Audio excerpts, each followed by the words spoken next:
Anything. All right, here we are, gentlemen. Welcome back to Calling All Men, the summit of summits. We are here talking to 70 great men this week, all through Sunday night. And our next guest is one of them. So if you're catching this video as a live stream right now, I want to invite you, if you've not yet gone to the main site and registered, there are 50 interviews there. There's a different theme for every day. And today the theme is relationships, marriage, being a good husband, being patriarch of your people. And you can find some great interviews over there. It's free. So you go there and you put in your name and email, and you just you join us with these other men. Here, if you want more live streamed live interviews where you can interact with us, we're right here on Facebook.com/Calling All Men Summit. Like the page or follow it. Get notified for the rest of the interviews coming up. And if you are a fan or a friend of Gabriel, our next guest, and you're watching from there, big welcome to you. We are going to hear about his life story. We're going to hear about the wisdom that he has to share, in particular about preventing divorce and waking up as men to take aligned action. So Gabriel Keczan, rhymes with Shazam, is a rogue therapist, consultant, and men's intimacy coach who guides and trains men using a challenge-based combination of crazy wisdom and powerful decision-making and Canadian accent, I added that in, frames designed to create clear leadership in both business and family in order to become irreplaceable and ultimately have it all. Gabriel is the author of the 2022 best-selling book for men, Alive on Purpose. Unclench from fear and step into your power with backbone, heart, and both balls. Sorry. I'm ad-libbing a little bit here. It's just balls. Gabriel's mission is to help men become lions through self-mastery by connecting to the voice of God within them, provoking deeper freedom in sex, relationships, health, and wealth. One of his superpowers is helping men prevent divorce by guiding men through a challenge-based coaching intervention. He and his wife and family live in the mossy mountains of Western Canada. How far from Jordan Peterson, Gabriel? We're in totally the opposite side of the country. Yeah. Okay. I think he's in Toronto. Toronto, yes. Yeah. I love your accent because it reminds me of him. I'm a big Jordan Peterson fan. So Gabriel, welcome to Calling All Men. Thank you. Stoked to be here with you and be inside this conversation and with such a powerful project. And really, it feels like timely. I love that you even started the introduction by talking about being patriarchs, because that's the game I'm playing too, is to just really remember, like, I am the patriarchy, and it is good because we're here to lead, and we're here to lead well, and break through all of the dogmas that hold men back. Yes, I love what you said there. I am the patriarchy, and it is good. Amen.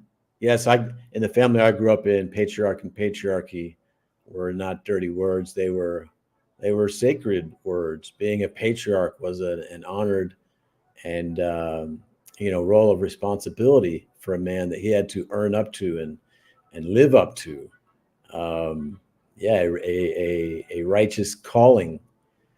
So, Gabriel, if you don't mind, how do you know the term patriarch? I don't know, from your past, your upbringing, and maybe you can give us a little bit of your upbringing. Were you connected to your father growing up, and what was your invitation into manhood and being a patriarch? Well, yeah, my dad was a farmer, and so I did a lot of work with him in a lot of the ways that absent fathers, because of the way the modern life separates fathers from families.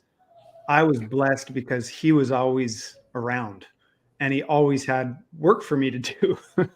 So we did get to connect a lot. And he was a, a king of the land and growing grapes and growing chickens. Um, farmers' work is never done. And he put me into hockey, and that was our thing. Being Canadian, I grew up playing competitive hockey. But something happened to answer your question around the word patriarchy when I went to school, and I think this is part of the capture of academia. Is this funny thing happened with, I don't know, however many 40 years of feminism inside of that organization, is the word patriarchy became a dirty word and a scapegoat for all the ills and problems of the world. And then going further down my path into training as a therapist, I was also trained by a lot of women. As you know, the world of therapy is dominated by women. Numbers wise. I know you have Warren Farrell on this week, which I'm excited about. And he talks with all the data around all of these changes in different sectors. But it was work. It was work to go through that as a man and the man that I am, and have to come out the other side and put myself back together because of what academia has become. And so because it makes this dirty word and it creates this this contract where of blame on men and shame and self-loathing, and it's all in there, but it's all hyped up as this intellectual virtue signal. And Yeah, it's there's very we're much on the like other side of that, I feel like, and that's why I'm grateful to be part of this conversation, because men are doing the work and transforming and going in different directions with what we need to do. Yeah, it's very much a war of words that is being played out right now, from toxic masculinity to the evil patriarchy as the source of all humanity's problems. It's the culture wars operate through shame and shaming and exclusion. And it's to hear Jordan Peterson talk about it. He talks about it as like, this is the feminine form of aggression. Males, we tend to be more physically aggressive. Females tend to do it more with their words and through kind of social putting down or gossip or excluding.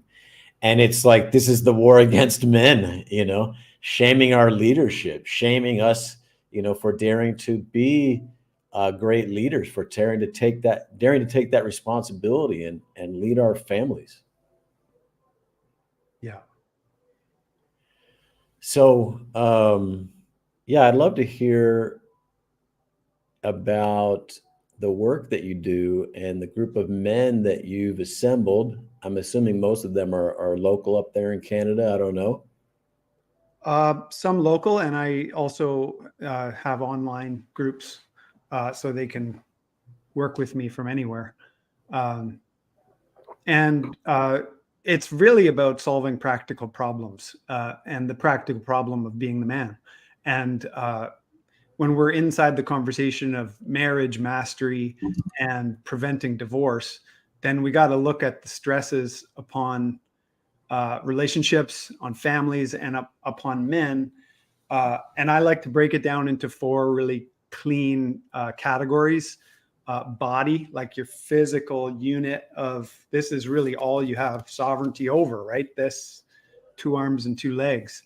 And then being, your certainty within yourself, your connection with God, your direct communication with that great mystery, and your willingness to get out of the way and do what is required to listen to that voice.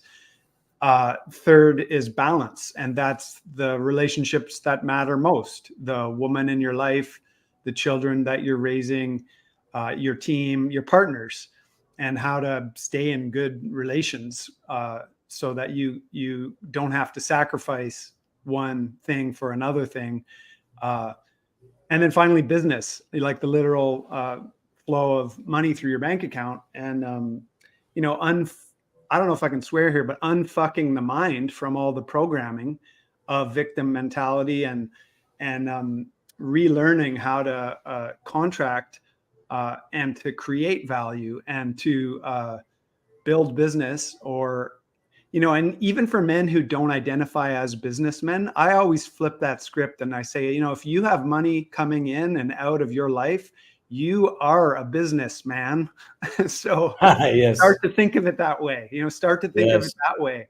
And then along these four domains, body, being, balance, and business, there's an axis, and it keeps a man on axis when he pays himself every day. He invests every day in keeping all four of those kingdoms strong and striking his sword, which is his attention, wherever he needs to on the daily, to fill the buckets of the people he loves, to fill his own bucket, and to keep generating, keep giving, keep showing up.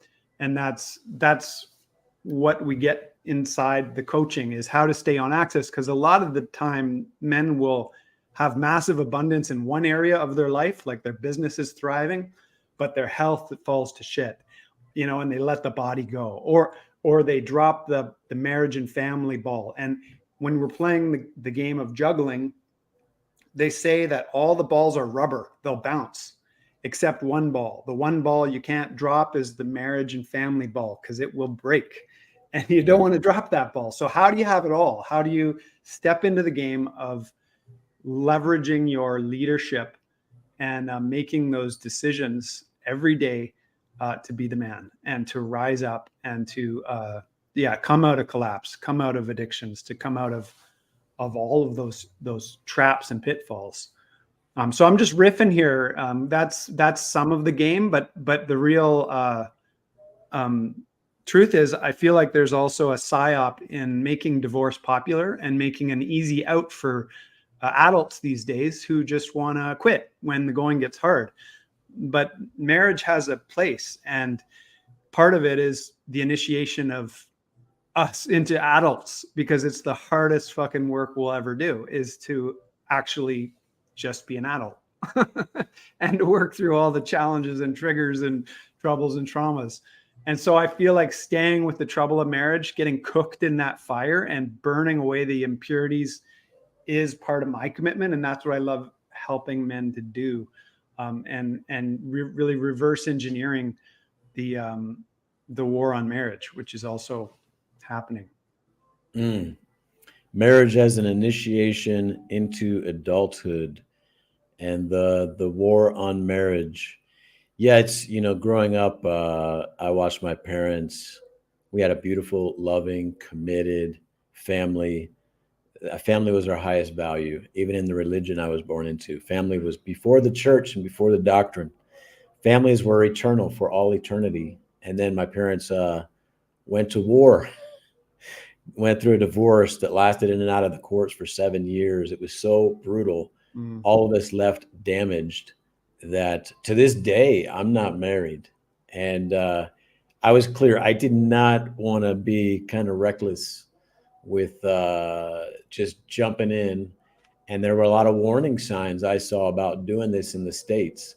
And one of it is that it is so easy and almost encouraged as a way out in the midst of conflict. Oh, just get a divorce, and the devastation that can, reap upon the kids and the future generations.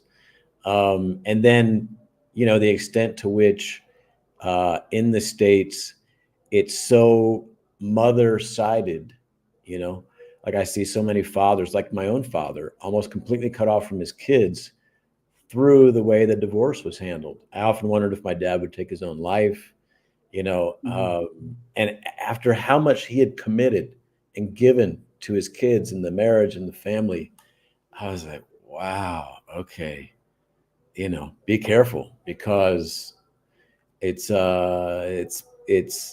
can so easily fall apart. Um, and then the law and other things are on the side of encouraging the divorce. I mean, the lawyers, they get paid more and more the more they drag out the conflict, right? And inside of the courtroom, you're encouraged to make the worst case of the other person, the That's person right. that you've promised to, that you raise kids with. And it's so I did not have much faith. I mean, the institution of marriage is one thing, but like there's an institution of divorce. Yeah. It's kind of tied to it. And it's a risky endeavor. Yeah. And I've seen it really wreck so many men to be on the other side of that. And sadly, a lot of guys will believe that maybe separation is better for everyone. But what I offer is a controlled detonation where you don't have to blow up your entire life. But if you work with me, we'll create a container around your personal transformation using the tools, using the daily stack apps, and working one-on-one with me, so that you can die to the man you were in order to become the man that God called you to be. And that that's the sort of seed in the way I hold it, is that when a man is mastering himself, he will be irreplaceable. And when he is truly aligned with that calling and he rises, even amidst the losses or the trouble of the times, he will rise. But in order to do that, we need help. And the myth of the lone wolf is dangerous. And a lot of, I think the biggest villain out there right now for men is self-isolation, is thinking they have to do it all alone, because it's literally a killer. That self-isolation can create these hells that men can live in. And so again, I'm just thrilled to be here, because what you've done by pulling together this summit is linked up like so many different parts of this network, of this rising brotherhood of men saying, wait a minute, we're supposed to be in tribe. We are supposed to be amongst brothers and uncles and nephews and lifting each other up. And we're supposed to be kingdom builders in our tribes. And that's what makes a village possible when we're not isolated. Yeah. What is Gabriel? What is your take on this? Like, if the lone wolf is a troubled image and a bad idea, and man also needs brothers and brotherhood, could it be also that the couple itself, so on the relational level, is also because it's seen as the touchstone and the building stone of society, the entity, that is also too much seen in isolation of, say, the couple is seen too much in isolation of community, and therefore there is so much stress on the couple, and therefore it risks so much tragedy. Yeah, I love how you put that, because I think it was Robert Bly who first put this thought in my mind, that the nuclear family is the coping mechanism for the loss of the village, right?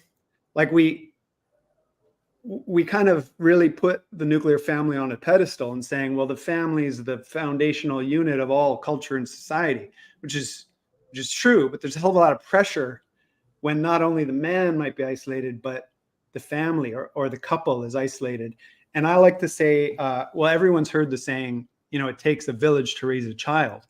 But I like to say it also takes a village to raise a marriage. We're not meant to have a fairy tale happily ever after ending. Life on the other side of that is a grind, and you need sharpening stones to sharpen your frame when you're in the grind, because it can get it can get worn out. And so that looks like not only playing the roles of provider and protector and providing security and safety for your woman, but also seduction, also keeping love alive, because a lot of couples will get into this habit of losing the sexual polarity, losing the spark, and then they become like roommates, and they just are like two ships passing in the night, and they lose the fire. You lose the fire. So that's when I say marriage is an initiatory fire. That's it, is like seeing that other person on the other side of that fire as this initiate, and going through the troubles of parenting, of building and raising a family, and having a house and career and looking after everything. I love that. Sorry. Yes. So, I mean, I think you hit the nail on the head with also the way our global society has sort of scattered families. Like we were just saying, Jordan Peterson's from Toronto. That's actually where my family is, where I grew up. And I live like a 4 or 5 hour drive by car on the other side of Canada, on the other side of Rocky Mountains. So the place where I grew up is not where I am. And I'm not alone like that. There's a lot of people in this global diaspora where, uncle and auntie and grandpa and grandma are not just down the road. Especially at this time around Christmas, is like, how do you bring family together when we live in this, this scatterlings. So yeah, it requires not only building a healthy self, but building a village and redreaming a village, and grabbing the band of brothers that are mostly immediately around you and saying, hey, let's start a men's group. Let's do it twice a month. Doesn't have to be anything professional. It can just be guys getting together and sharpening their swords.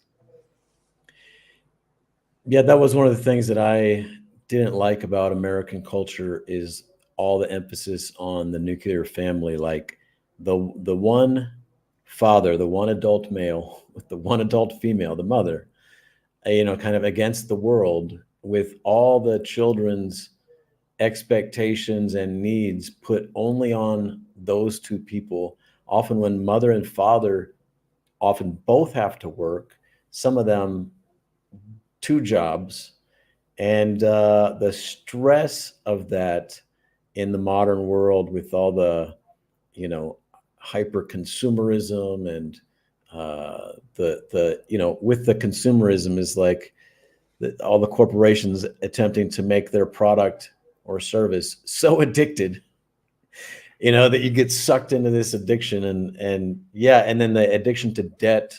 And I just it's why I took off.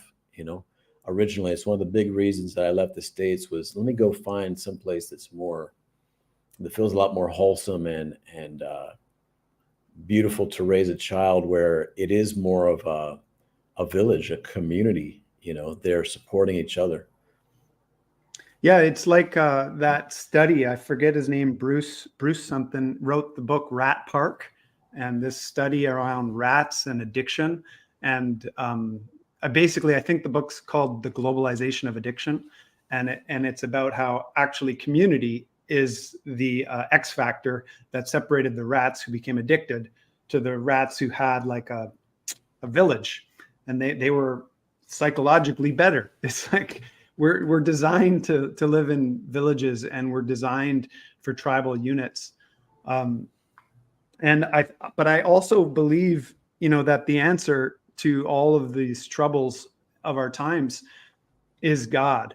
And I've only more recently kind of led with that message, because I don't know, I didn't want to be put my neck out there as a religious nut or whatever, because I don't see it in that way.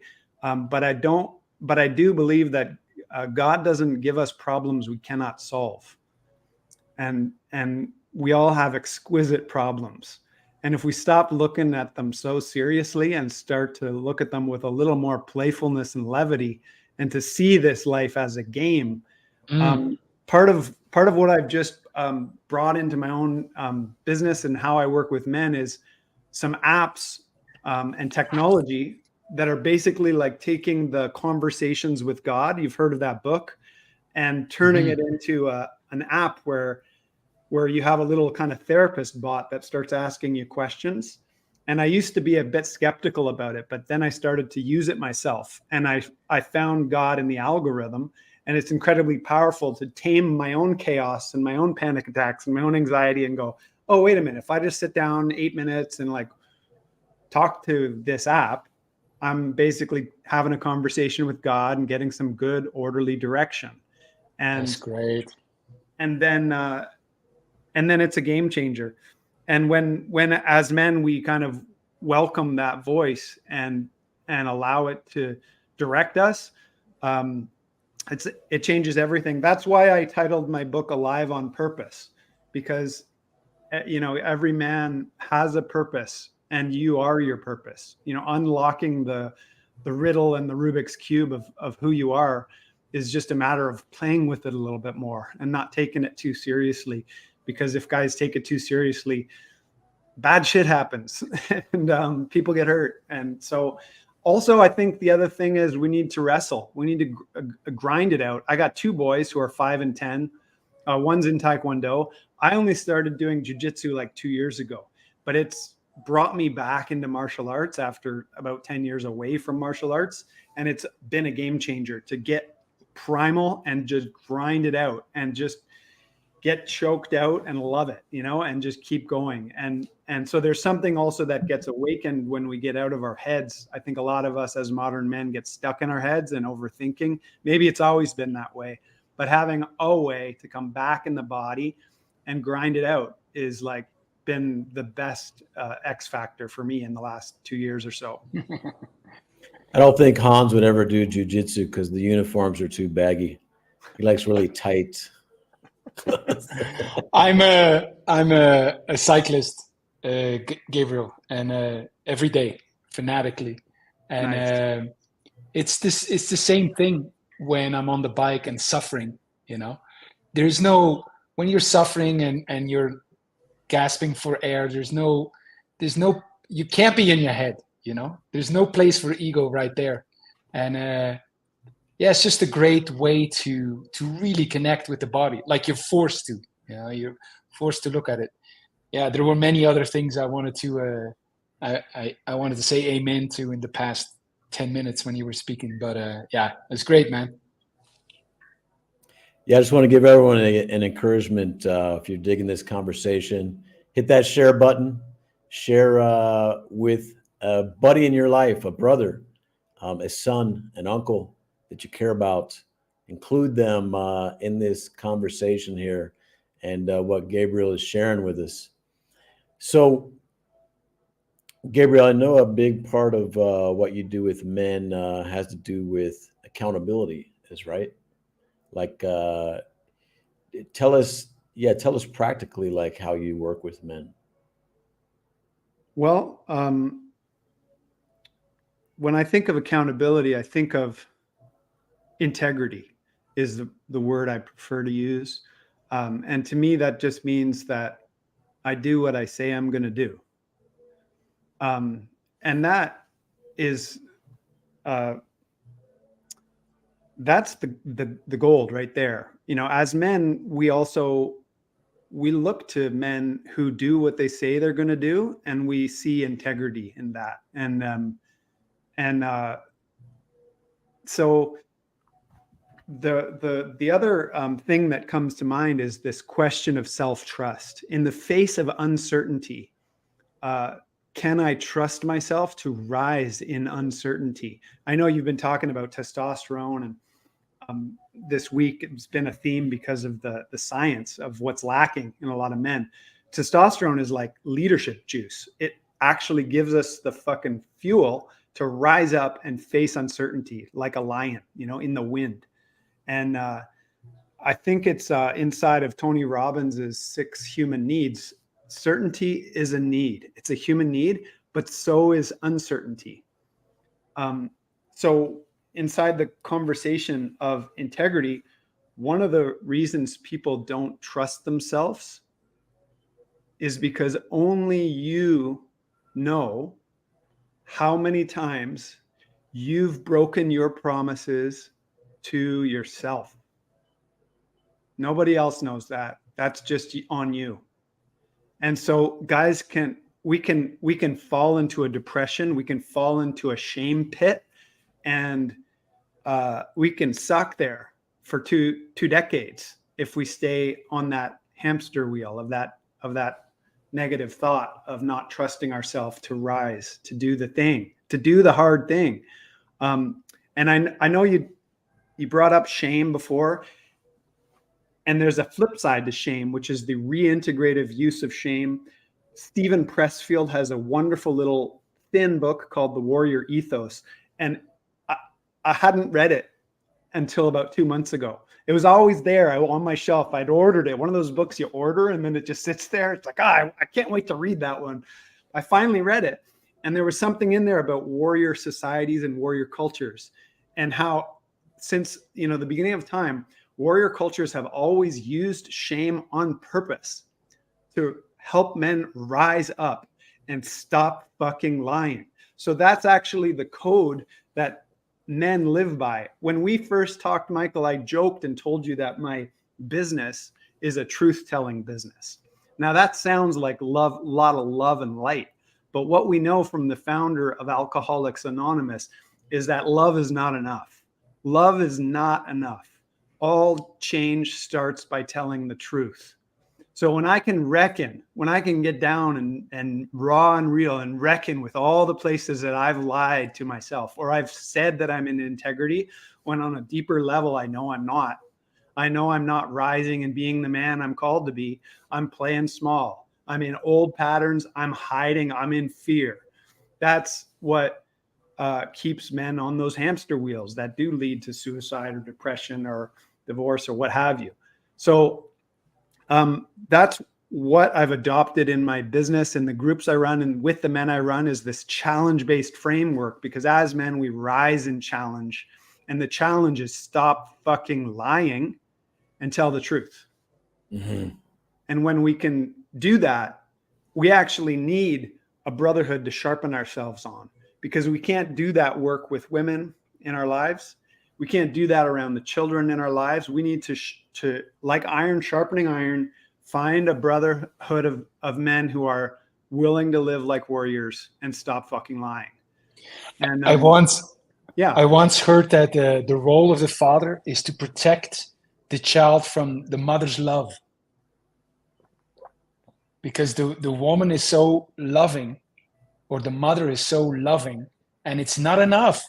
There's the father's role is to protect the child from that and bring the truth, bring the accountability. I love it. And it was another, what you just said reminded me of something I read in Robert Bly. And he points out in Iron John that the work of fathering is sometimes meant to undo some of the work of mothering. And the work of mothering is sometimes meant to undo some of the work of fathering. We are opposites for a reason. And in the systemic sedation of men, where men become soft and men are raised in systems to communicate like women, we lose the father principle. One of the most powerful journeys I guide men through is called the Father Work Journey. And it's a series of guided journeys into his own relationship with his dad. And the lineage, the literal lineage, and the stuff between him and his dad and maybe his grandfathers too. And it's the most powerful, because if you want to get a group of men real and raw really quick, when you're in a men's only space, invite each man to talk about his dad. Mm-hmm. And he'll get raw. And there's two streams. I'm just going to finish this with the two streams of father work. One is gold, because we all have some gold and love for our fathers. Naturally, that's there, even if we hated them at times. And the other is the garbage. And the hard work is teasing apart the gold and the garbage, because both of those streams are informing who I am as a man and who I am as a dad myself. So in order to rise and be making that reckoning with God the Father, I have to look at my actual biological dad. And that's when things get real quick. Anyway, so I'm glad I got to talk about that. That's one of the most pivotal things that I think is part of this conversation. You will have to talk more with Michael and his work. I mean, he's here as a host, but that's how I connected first with Michael, or best. It's not because we get along, but his work is very much around the judgments we have of our parents. And for a lot of men, one of the big insights I got is that the way I judge my father is often the obstacle into my next level leadership. I'm limited in my leadership, in my judgments of my father. And then Michael has a 4-step process, the honor window, to start seeing the judgments you have of someone, for example, your father, and then find a way to see him or the father figure in a different light and an ability to honor him. And the honor is, I can see how that would be the distinguishing the gold from the garbage, So you guys should talk more. Yeah, Gabriel, I would love to have you, we can talk more about this later, but we have a 12-week follow-on course we're doing with men after the summit on brotherhood, manhood, fatherhood, and elderhood.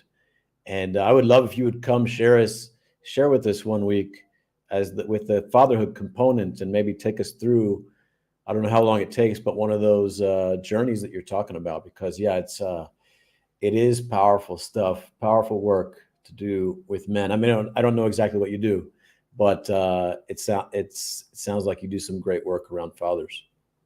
Thank you. And I'd love to. And yeah, it is the deepest of the deep ends, like the archetype maps, warrior, lover, king, magician, they've all been laid out and worked with for decades. But the king is really the axis, and the doorway to the king is through the father. And, in the personal, so it's not some nebulous concept, but it's like, oh, fuck. Like, this is on us as men to figure out. And all the myth and all the heroes' myths are all about this. Like, Luke Skywalker does the thing because he redeems his father's evil. Like, it's all these there's only so many stories that have ever been told, and they keep getting retold. And that's why people love Star Wars, because there's a redemption myth going on, and it's a hero's journey at the same time. I internally come back to I was raised on Star Wars, as I was born in 1978. So it was always there. And anyhow, yeah. I was as well. I was born in 1970. I mean, you couldn't have seen some of the Star Wars films when they came out. You would have been like 0 years old. But I was really raised with that myth, and there was Luke Skywalker and Han Solo. And, Luke Skywalker is the, I grew up Mormon, so I really identified with Luke Skywalker. He's this really almost too good kind of pure boy, that walks the good path. And then there's Han Solo, who's more the adventurer and the womanizer, and he's got this edge to him. And, I think I first really, was embodying the Han Solo, and then it shifted into the, first the Luke Skywalker and then the Han Solo. But I joke about it with Hans, who I don't think has seen Star Wars, because his name is Hans and my last name is Sky, as in Skywalker. Right. It's all there. Luke, let me ask you, you're talking about Stephen Pressfield.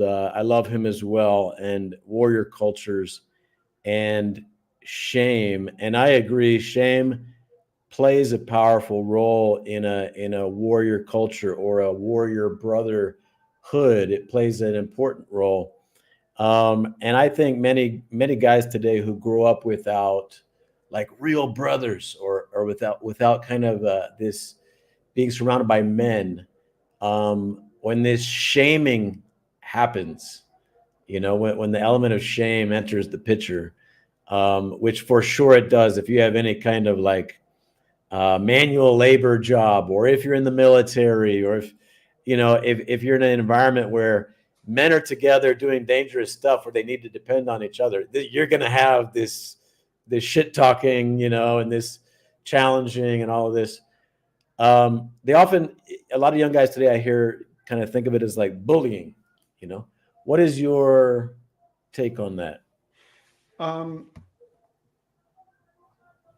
I think men rise and thrive in challenge, and it's all about the intention, really. Like, yeah, maybe there is bullying, but sometimes the bully's there to wake you up to your own power. Sometimes the bully's there sent as a sacred clown from the creator to teach you a lesson and to show you how you can stand up for yourself. You hear that, Hans? I'm a sacred clown. Yeah. Sometimes he also shows up as Michael Sky, and that's not good news. Yeah. So I think that the hero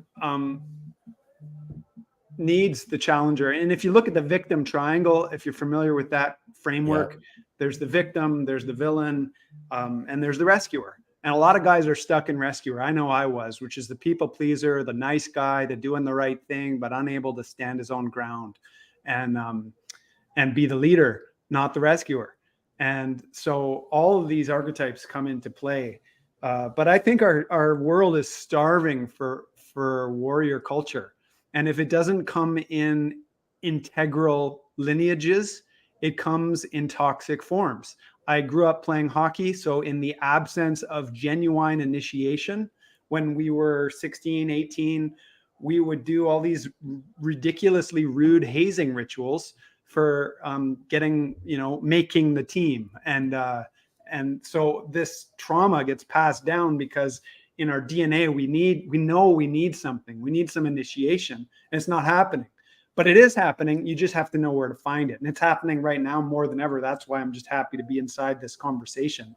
I had to go way outside of my own culture and comfort zone into Lakota and Native American circles and sweat lodges and sun dances in order to fill my own hunger and thirst for spirituality around a Sundance community for 9 years before I kind of turned back and faced my own people and said, okay, how can I help? How can I use what I've learned here? And so that's now what I'm doing with coaching on the other side of therapy, on the other side of, a therapy system that's kind of didn't work for me because I was called to do something beyond it.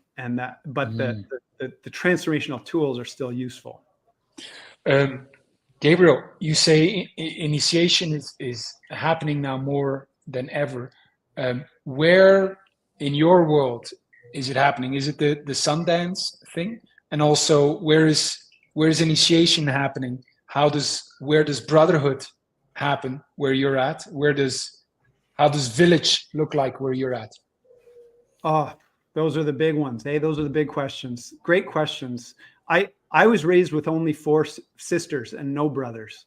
So I actually have this sort of seated in my soul longing to actually know what brotherhood even is, because I don't, I don't know if I do. I mean, I've played hockey and I've been part of brotherhoods, and in my work now, that's also part of it.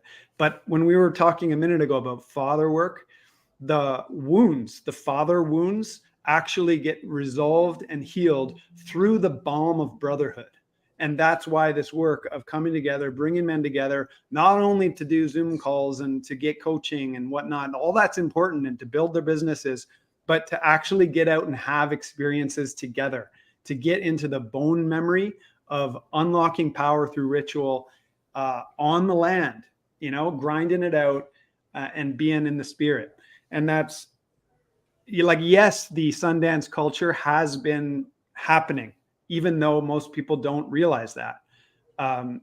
But these days, I'm seeing the initiation happen in my own game through business and through business growth, because I didn't have business skills. And in my late 40s, I get into this game going, I got to figure this shit out. And that's the game. It's like, you got to figure it all out. as a man, and being the man means you got to fuck around and find out, Yes. until you figure it out, and then you're Yes. lighting the way. It's like my mess has become part of my message, and the work of initiation is messy, and it touches all those domains: body, being, balance, and business. Yeah, I love that. Yeah, well, we haven't yet talked about, or not explicitly about, the title of the talk that we said we were going to have today, Preventing Divorce.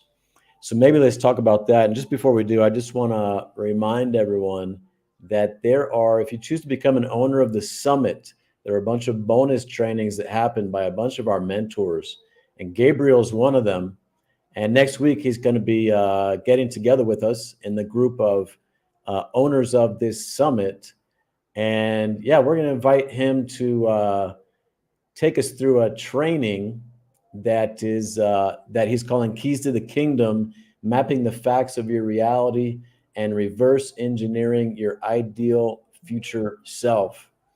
And then we're going to see if we can sweet talk him into the follow-up program called Band of Brothers to come and do some work with us around fathers. But Gabriel, talk to us about preventing divorce. Okay, so the story I want to tell right now is an old story from the psychotherapist's toolkit, and it's the story of the two marriages. And this is a teaching story. Maybe you've heard it before, but it's worth retelling. The two marriages refer to the first marriage, which is the marriage everybody knows and recognizes. It's in the light of day, in the church or the mosque or the temple. It's in the holy place with the holy person who blesses this union, blesses these two people. And the families gather, and there's tears and there's food and there's all of it, right? That's where vows get exchanged. Marriage is not only a soul contract, but a business contract. It always has been, and we have to accept that side of it too. But there's a second marriage that's happening.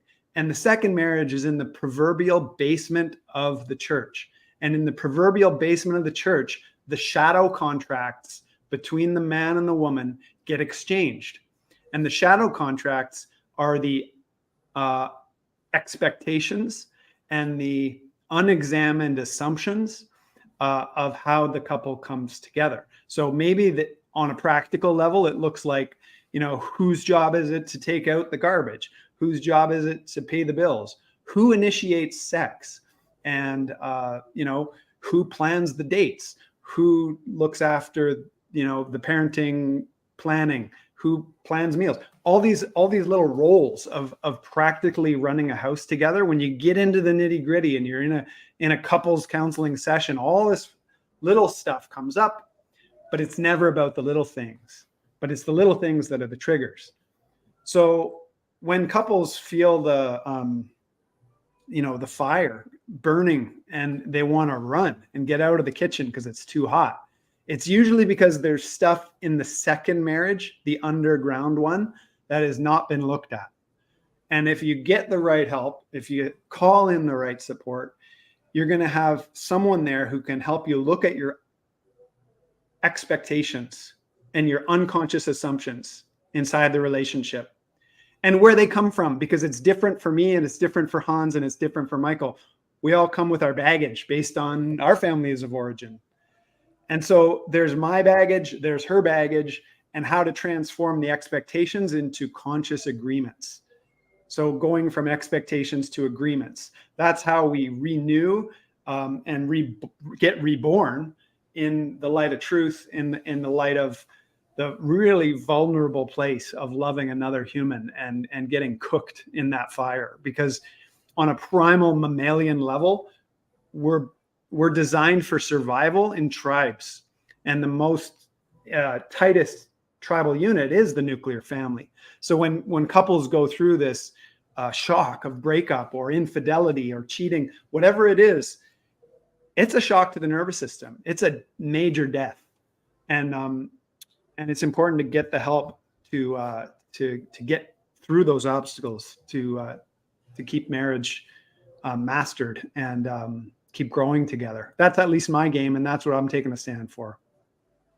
Amen. I love it. Yeah. I love the way you speak. You know, we are the patriarch. We are the patriarchy. I am standing for this. I love it. Hans. Yeah, not only very passionate, but very caring also. I sense a deep care, and I think that's what's most needed, when we're look to outside of ourselves for help, assistance, accountability, growth, that at least in my experience, it's so important to find other men who, like Michael says, who give a fuck, men who care. And I feel that very much from you, Gabriel. So yeah, I just want to thank you for your work. Yes, amen. Gabriel, do you get men together in person up there in Canada? Sorry, I'm trying to imitate the Canadian accent, but it's not working. Stop it, Michael. Yeah, I used to run men's groups for like 3 years. And then I took a break because of all the lockdowns and stuff. But I've been doing it more. I've been getting men together more, and I have more planned for 2024 for in-person experientials, because that's the goods right there. That's what I'm really excited about. Yeah, I love that. That's the work I love most. And one of the common themes talking to so many men over the last few months is, the idea of looking at a lot of these roles in a more serious and sacred way, and something that we need training for. The role of husband or patriarch, it's a serious undertaking with a lot of risk and a lot of, it's, if you do it great, there's huge upside for a lot of people. If you fuck it up, there's huge downside for a lot of people. Yeah, so especially why not come and get training. Especially in the era of the blended family, where two families are coming together, and that spiritual leadership of the family is more complex than ever. And the miracle of the modern blended family. I have two bonus stepdaughters in their mid-20s, so I also know what it's like to be a stepdad, and it's another one of those sacred roles that are not easy inside of family raising. Yeah, and there's more and more interracial and inter-ethnic families as well. My daughter is, they call her here a cappuccino baby. That's a white parent and an black African parent. They call them cappuccino babies. So I have an adorable little cappuccino baby, but the cultures are extremely different, very, very different. And it's a greater challenge than leading a family where everyone, you already share the same, let's say, religion and culture and language and tradition. So these are sacred roles for men to embrace and to treat like a sacred rite of passage and get training for it. Join brothers to get training for. Yes. Yes. Amen. So let's see. Yeah, I would love for you to leave us with a final message, Gabriel. But just before we do, I want to let everyone know that on today's roster, one of the men we were going to hear from about relationship and testosterone and leadership in your relationship is John Gray. And the company that I've partnered with to launch the summit, they have canceled that interview. So you will not find, if you're looking for it on that website, you will not find it there, because he used a few terms that I think they took offense to over at the company. But it's the kind of language that men will just use amongst men, and it's not meant to offend anybody. But that makes me want to see it even more. Yeah. Yeah. I'm going to stream it right here on this Facebook page. At least I'm going to try to figure out how to do that. So that's my intention, to stream that at the top of the next hour.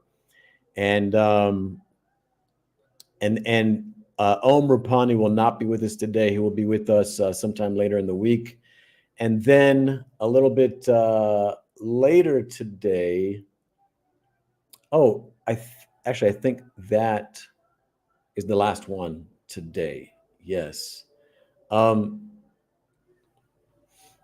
Gabriel, why don't you give us, men, speak to maybe everyone listening, I don't know, a final calling, a final word, and then let them know how they can find you.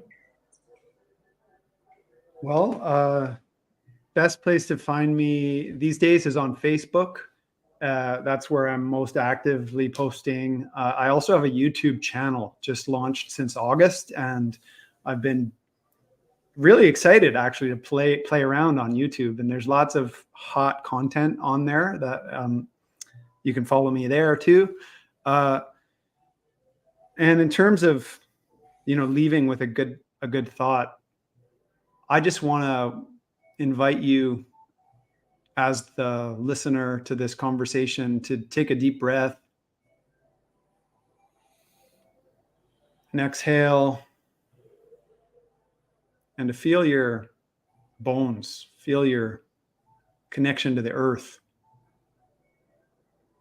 And through your breath, feel the gratitude for your chance to be here and be free right now.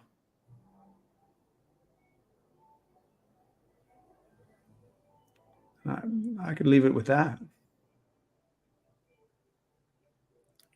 Gabriel Keczan, thank you so much for joining Calling All Men. And we look forward to your training with us next week. And Hans Komain, as always, thank you for joining with your insight. And yes, gentlemen, let's continue to connect as brothers. Let's continue to gather together online and even better in person. Let's do the training. Let's accept our callings into greater leadership and rise to be the men who our family and our people are counting on us to be. All right. Thank you, Michael. Thank you, Gabriel.